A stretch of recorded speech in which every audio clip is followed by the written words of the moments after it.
poems come from very odd places. Sometimes they come from something that you see, or it can be just a thought that you have.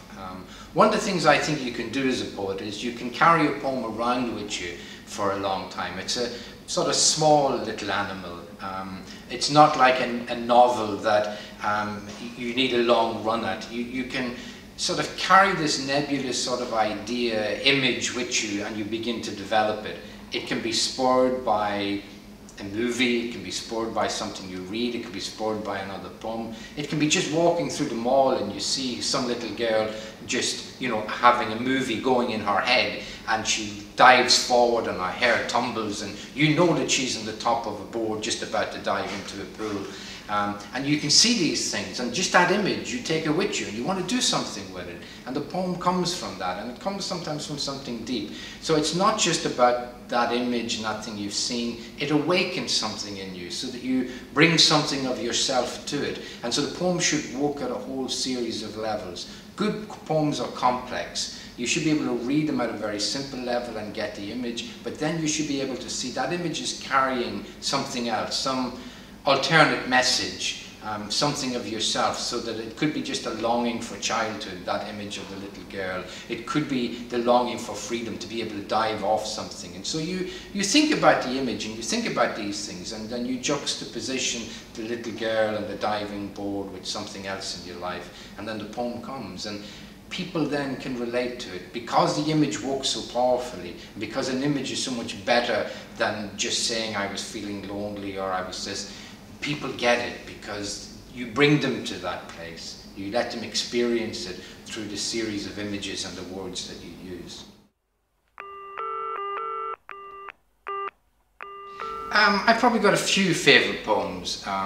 One of them certainly is, I wrote a series of poems about my father, and I've got a poem called Man in the Moon, which was about my father. And when I was young, my father had been unemployed for 3-4 years, and then he got a job in Dublin, which was like 52 miles away, but it seemed like a long way because he didn't drive and transport was difficult. So he was away during the week and came home at weekends and was a weekend father.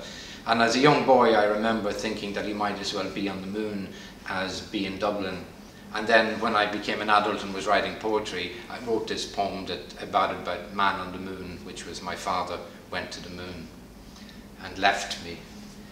So the poem, that's how that poem came. So it was an extended metaphor. But I like that poem because it touches my childhood. I think there are certain preoccupations that every poet will have. There are topics that you just come back to.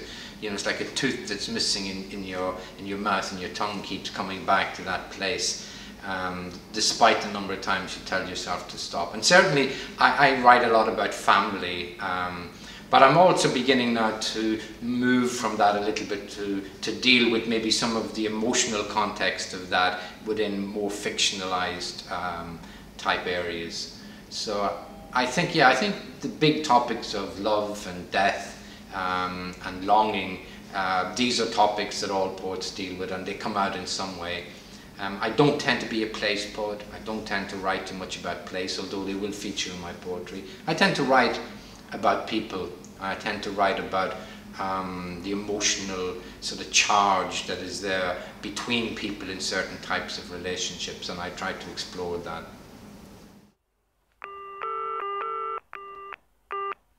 I don't know, there's a lot. I don't memorize them that much. I wrote a little haiku once that seems to have done the rounds, and it's just a 3-line little thing which says, only myself in the train window these dark evenings. So I'll give you that because it's very small, and it's already been stolen by the media and it's out there.